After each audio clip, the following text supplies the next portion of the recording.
ஏசாயா அதிகாரம் 7. உசியாவினுடைய குமாரனாகிய யோதாமின் குமாரன் ஆகாஸ் என்னும் யூதா தேசத்து ராஜாவின் நாட்களிலே ரேத்சீன் என்னும் சீரியாவின் ராஜாவும் ரெமலியாவின் குமாரனாகிய பெக்கா என்னும் இஸ்ரேவேலின் ராஜாவும் எருசலேமின் மேல் யுத்தம் பண்ண வந்தார்கள். அவர்களால் அதை பிடிக்க கூடாமற் போயிற்று.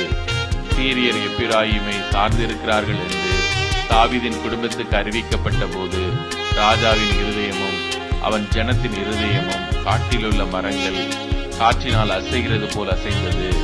அப்பொழுது கர்த்தர் ஏசாயாவை நோக்கி, நீயும் உன் மகன் பேயார் யாசுபுமாக வண்ணார்துறை வழியில் உள்ள மேற்குளத்து மதகின் கடைசி மட்டும் ஆகாசுக்கு எதிர்கொண்டு போய் நீ அவனை நோக்கி, சீரியர் எப்பிராயீமோடும் ரெமலியாவின் மகனோடும் உனக்கு விரோதமாக தூர ஆலோசனை பண்ணி நாம் யூதாவுக்கு விரோதமாய் போய் அதை நெருக்கி அதை நமக்குள்ளே பங்கிட்டுக் கொண்டு அதற்கு தபேயாலின் குமாரனை ராஜாவாக ஏற்படுத்துவோம் என்று சொன்னது நிமித்தம் நீ பயப்படாமல் அமர்ந்திருக்க பார்.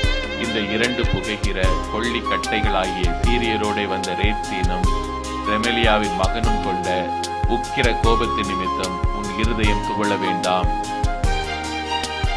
கர்த்தராகிய ஆண்டவர் அந்த ஆலோசனை நிலை நிற்பதில்லை, அதன்படி சம்பவிப்பதும் இல்லை. சீரியாவின் தலை தமஸ்கு, தமஸ்குவின் தலை ரேத்சீன். இன்னும் 65 வருஷங்களிலே எப்பிராயிம் ஒரு ஜனமாய் இராதபடிக்கு நொறுங்குண்டு போம். எப்பிராயிமின் தலை சமாரியா, சமாரியாவின் தலை ரெமலியாவின் மகன். நீங்கள் விசுவாசியாவிட்டால் நிலை பெற மாட்டீர்கள் என்று சொல் என்றார். பின்னும் கர்த்தர் ஆகாசை நோக்கி, நீ உன் தேவனாகிய கர்த்தரிடத்தில் ஒரு அடையாளத்தை வேண்டிக்கொள், அதை ஆழத்தில் இருந்தாகிலும் உன்னதத்தில் இருந்தாகிலும் உண்டாக கேட்டுக்கொள் என்று சொன்னார். ஆகாசோ, நான் கேட்க மாட்டேன், நான் கர்த்தரை பரீட்சை செய்ய மாட்டேன் என்றான். அப்பொழுது ஏசாயா, தாவீதின் வம்சத்தாரே கேளுங்கள், நீங்கள் மனுஷரை விசனப்படுத்துகிறது போதாதென்று என் தேவனை விசனப்படுத்த பார்க்கிறீர்களோ? ஆதலால் ஆண்டவர் தாமே உங்களுக்கு ஒரு அடையாளத்தை கொடுப்பார்.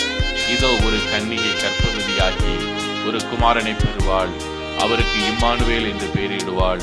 தீமையை வெறுத்து நன்மையை தெரிந்து கொள்ள அறியும் வயது மட்டும் அவர் வெண்ணெயையும் தேனையும் சாப்பிடுவார். அந்த பிள்ளை தீமையை வெறுக்கவும் நன்மையை தெரிந்து கொள்ளவும் அறிகிறதற்கு முன்னே நீ அருவருக்கிற தேசம் அதன் 2 ராஜாக்களால் விட்டுவிடப்படும். எப்பிராயிம் யூதாவை விட்டு பிரிந்த நாள் முதல் வராத நாட்களை கர்த்தர் உன்மேலும் உன் ஜனத்தின் மேலும் உன் பிதாவுடைய வம்சத்தின் மேலும் அசிரியாவின் ராஜாவினாலே வரப்பண்ணுவார்.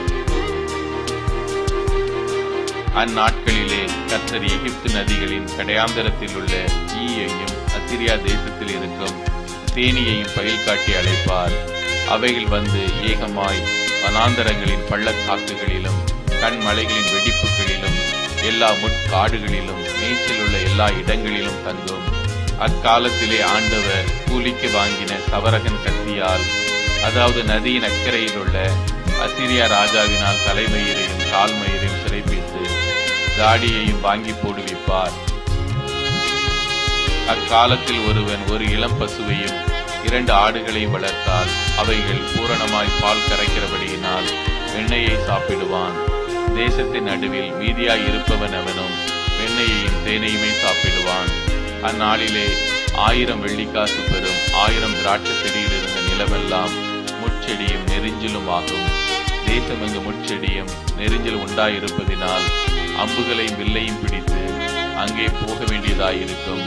மண் வெட்டியால் கொத்தப்படுகிற மலைகள் உண்டே.